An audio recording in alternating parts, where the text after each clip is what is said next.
Thank you very much for your talk tonight.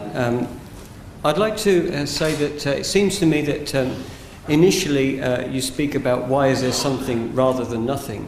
Suggests to me that philosophically the answer lies for you in the will of God, ultimately, for creation. So essentially I want to ask a question which I need you to decide whether it's theological or philosophical. But you speak of free will, and free will seems to be fundamental to the Christian notion of creation, to the Christian experience following creation. I'd just like to ask, seeing as each person has an existence brought into being by God and the will of God and God's creative act, and free will is so fundamental to God's act of creation, that initial bringing into being is a compulsory existence. So in terms of every person's existence and the fact that it is morally accountable, could you just say something about your philosophical position in terms of God's creative act and the bringing into being of morally accountable, what should we say, creatures, yes, that are therefore accountable but are compulsorily existing? All right, let me try to address that. First, the way in which we have tried to answer the question, why is there something rather than nothing, is not by an appeal to God's will.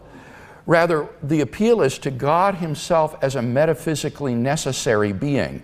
The reason that there is something rather than nothing is because there is a metaphysically necessary being whose non-existence is impossible, a being who exists in all possible worlds. So the word something here doesn't mean just the universe. The reason the universe exists, yes, is because of the will of God, but the reason anything exists is because there is a metaphysically necessary being, which is God Himself. And then you're quite right. In Christian theology, creation is a freely willed choice of God. He did not have to create. He was under no compulsion or obligation to create. Creation is a free act of God. He brought the universe into being without any material cause. Now, you're also, I think, right in saying that we didn't ask to be created. And in that sense, we do find ourselves thrust into existence. There is that sort of compulsion, as you put it. I didn't ask to be born. I just find myself here. And this is a profound philosophical question that many philosophers have struggled with. Why do I exist? And the answer, I think, is quite right, that God has created me. He has decided that I should exist and has put me into existence. And so I do find myself, in a sense, thrust into being. Here I am now. What am I going to do with my life? And as you also indicated, God has created you as a moral agent. That is to say, you have the freedom to make morally significant choices in a way that mere animals do not. And therefore you are morally accountable to God as a holy and just creator for the way you choose to live your life. And the sad news is that all of us have failed to live up to His holy and moral standards. We have in various ways said or thought or done things that are evil, that are contrary to God's will. And as a result, we find ourselves in need of His grace and forgiveness and moral reformation in our lives. And that gets into then the whole Christian gospel of redemption and salvation through Christ, who is God's provision for our sin. But all of this is based upon the idea that we are, as you say, morally significant agents capable of freely choosing to obey or to disobey God. Thank you. I'm not trying to raise this as any proof against any of the claims for God's existence, but I am, as a philosopher, also a teacher, essentially. Yes. Often in conversation with students who may come across Dostoevsky's telling novel, which brings to the point this situation of somebody as if they've been given by God a ticket to existence, and in a sense they want to return the ticket. How come? And I know that this is essentially, it sounds very ungrateful, but it is an ethical issue. and a Yes. philosophical issue that raises the question of the irreversible nature of those significant moral choices we make, which we didn't instigate. So I wondered if you could say, how might I tell my students, for example, that God is not just that he has the power or the authority. I don't think we need to question that if we take God as a necessary being that has authority.